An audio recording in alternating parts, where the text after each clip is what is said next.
Tonight we spotlight musicians from Delaware's golden age of hip-hop. After years of obscurity, their music is finding new fans across the globe via the World Wide Web.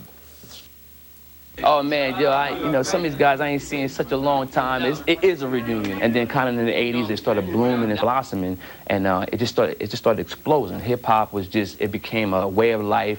It became what you did. I saw it and I just loved it. As soon as I saw it, it was something I had to do, had to learn. It was hot in Wilmington, and I remember we used to actually rhyme and battle on the street corners. That's the way you would, prove yourself. You would be on the street corners and you would be rapping, and that's how you gain, you kind of gained your rep. We'd get to Price's Park, meet up, have our little beat battles and rap battles back then. It was more like no money involved. It was more just a reputation thing. I started rapping when I was 11 years old. I met up with some friends that wanted to put our money together, go to the studio and produce something. I met them, and they convinced me that they were serious. You had to be real to really deal with me. If you weren't real, I didn't want to talk to you. As a Delawarean, I love Delaware music. When I first started to learn about the local Wilmington hip-hop scene in particular, was after Graham put his record out. I was involved in the album back in 1989 called Project X, one of the, to me, one of the biggest albums in the Delaware in that era. The Project X record in particular was just inescapable. I mean, if you lived around here and you listened to independent music, you were going to heard of it. That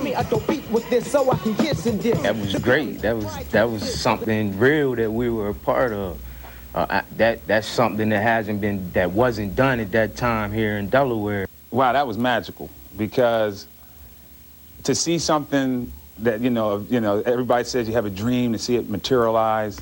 That was my dream, and it materialized. I got a tangible piece of wax. Check it out, I got my picture on it. We were traveling to New York, Philadelphia, Atlanta, Florida, wherever we needed to go to get the music out. In '91, we just all started growing, and everybody started growing in different directions. After a while, it was like we just kind of disappeared off the map. A lot of people had no idea that these records were from Delaware in the first place. It wasn't until recently that really the crate diggers, these DJs who only love vinyl, have figured out where these records were coming from. A guy told me he's been looking for it since '92, '93.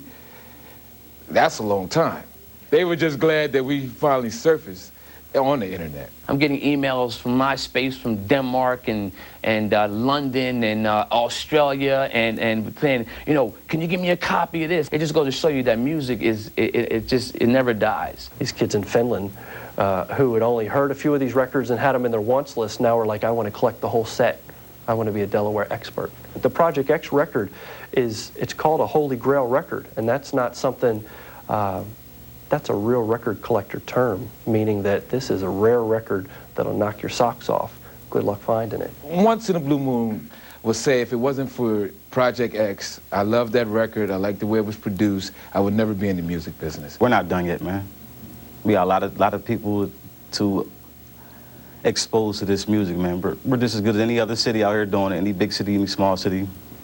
We got talent here, man. A big cat eats nice. I'm a thriller without the guest appearance rap from Vincent Price. And if you can't find the vintage vinyl, then you can always get the Project X on CD.